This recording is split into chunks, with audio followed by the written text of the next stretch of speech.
I've gotten a lot of questions online about my design portfolio and online portfolios in general. So in this video, I'm going to be walking you through some of my design projects, the thinking that went into them, and how they're presented on my site, as well as update some new projects and give you some overall tips on setting up your portfolio the best way possible. So this is my portfolio. It's jessenyberg.design. I organize it pretty simply like this. I like to just keep it, kind of nice and simple. We have the projects on the left and then as well as the thumbnails for the projects on the right. I use Adobe Portfolio to set this up. I wouldn't say that they're like my favorite website hosting, but they do come with a subscription and I've kind of been too lazy to design a new one and it's been working for me so far. I like to break down my portfolio by projects. So instead of just having different posters and stuff like this, these are all more bigger projects separated into their different categories. So I have Art of Sport, which was when I was a brand designer there. That's more of like an overarching thing. Western Digital, branding right here for Shrine House, Black Note project, some graphic experimentation, collage work, and some more branding stuff. First off, I want to start by kind of going through the Art of Sport. So just to show you the way I organize this, I do the project brief right here, and then I just give a little description. This one's a little bit different from a normal freelance project because I was an actual employee there. I had a lot more responsibilities, and there's a lot of different stuff that went into this project. So I worked on some of this packaging design as well as did some art direction for the photo shoot. Here's a box I designed for the Christmas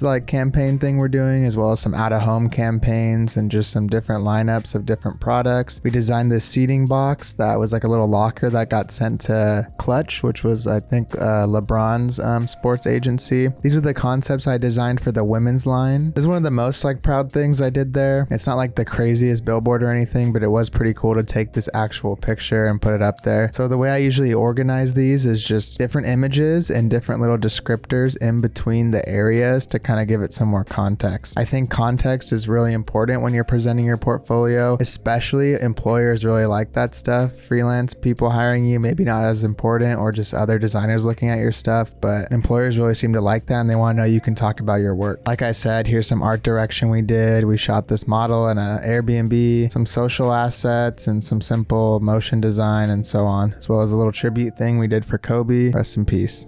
So that was kind of a more overall project with a lot of different things. And then I'll show you kind of how I would do for a different type of project. So Western Digital was the social media campaign I did, which consisted of some more poster design work. This project was cool because I actually designed this poster specifically with different hard drives and things that I took apart and scanned it back in, as well as some found imagery. Honestly, let me see if I have that real quick. Here's some of the scans and the pictures that we took to actually scan in for this poster. That was pretty cool. They sent me this hard drive that I just completely destroyed and took apart and scanned in at different angles. Anyway, moving on. And then this was a collage thing I did showing the portal to creativity. This one is presented a little bit differently because it's more of a social media campaign. So it's more image focused. I also included the reel right here from the thing that we posted online to promote it on social. And then lastly was this concept between retro gaming. So powering Western Digital, powering stuff back then and now. So went with the cool kind of vintage ad and did a collage weave type thing that I scanned in. This project was super rewarding, honestly, because I was able to incorporate some more analog techniques and stuff that I like to do for fun normally on social media, but into an actual project. So kind of validated my skills in that department. So this next one I want to show because I think it applies to a lot more people because it is branding, just a basic branding and logo design. I know a lot of people are into that. So this is Shrine House. This is actually I've actually done a lot of branding and stuff for Web3 stuff recently, even though I'm not all into it, but Shrine House was a community governed record label. So the concept was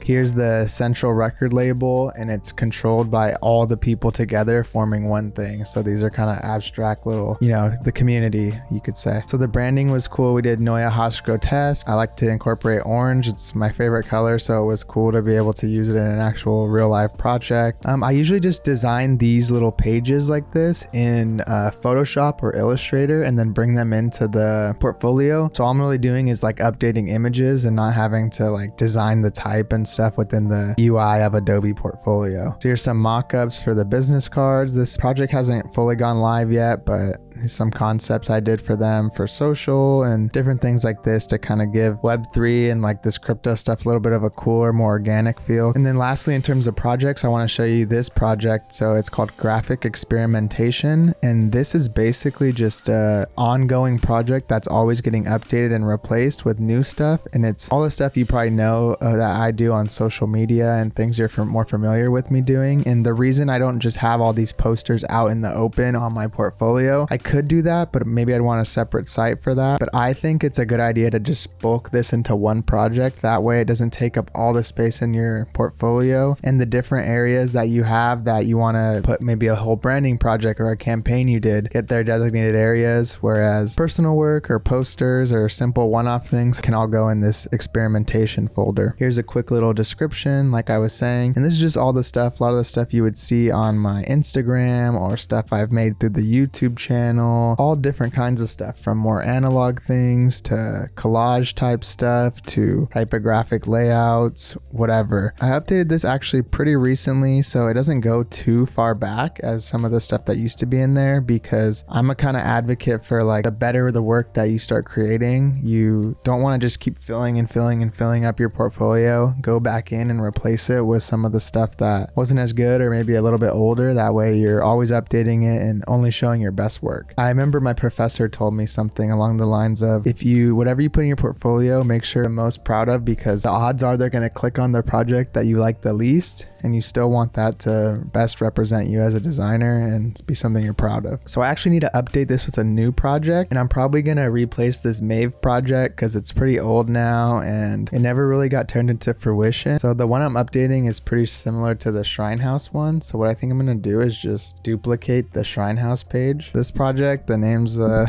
little funny, but it's called WAGME Fest, and it's actually a festival that my friend Mo and his other business partner are starting. That is kind of the first like NFT music festival hybrid type thing. So I'll show you the files I already prepared for it. So I'll just update this stuff right here. I usually copy the pages like this because it allows it to be more consistent in the layout and everything. All right, cool. So basically I'm just going to replace some of these images and update this stuff. So we'll throw the logo up top first, and then we have the kind of layout of the different logos. I actually created a bunch of different versions of this logo for like the entire brand identity. Here was the entire brand guidelines that we worked on. So Euro style was used and everything, and then we have a shortened version, just the version like that, and you know, all the standard stuff you'd put in a brand identity. Just go ahead and replace all these. This one should be a GIF as long as it works. Yeah. So the different categories of the festival.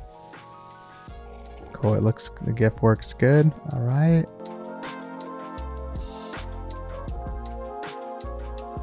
Here's the merch that we did that I thought turned out pretty cool. This logo that we came up with, that's like the North Star loading symbol hybrid thing. Works good in like a pattern like that. All right, so that's pretty much how I would update a project like that. So we can preview this and make sure it's all good. I usually preview it a little bit smaller because most people aren't working on this big like 4K screen like I am. So something like that.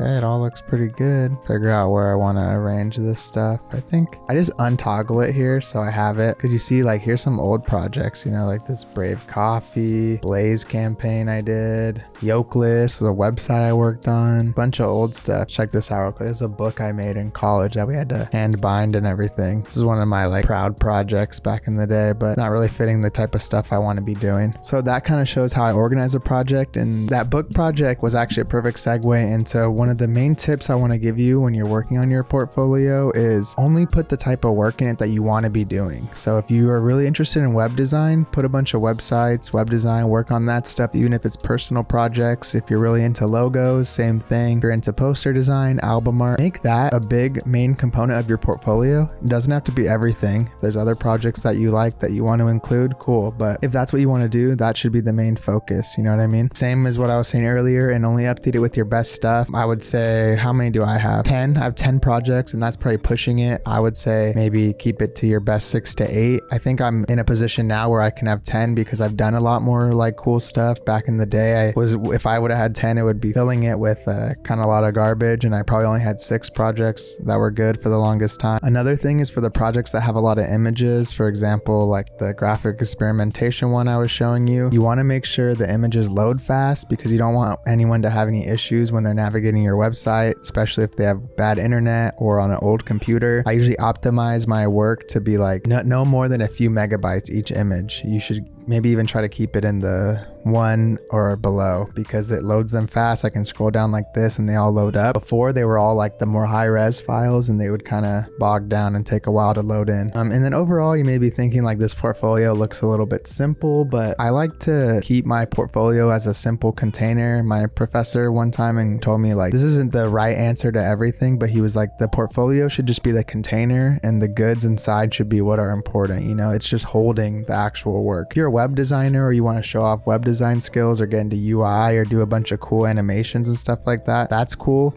That's not for me because that's not the type of work I want to be doing. Another thing is I think we're just talking about a website. It's important to have a website in this day and age because you want to own your own little place on the internet. All these apps, I know a lot of people that only use Instagram as their portfolio or Twitter or whatever it may be, but you're just kind of renting the land per se on those sites. Good to have your own directory as well as when people type in your name, you want them to be able to go to your website. Along with that, I like to have this be kind of the overall directory. So down here, I have a simple about page, barely anything, direct to my newsletter if you want to sign up for that, Glewsletter, check it out, link in the description. I also have my Twitter, LinkedIn, Instagram, YouTube, Patreon, Pinterest, and email. I think as long as you're comfortable with people knowing about your different socials, it's good to have a directory from your website to the different areas you are online. So it acts as like a kind of network. And then the last simple actionable tip is get a custom domain. Mine's jessenyberg.design. I really like the .design domain because it allows the URL to just be Jesse Nyberg and the actual like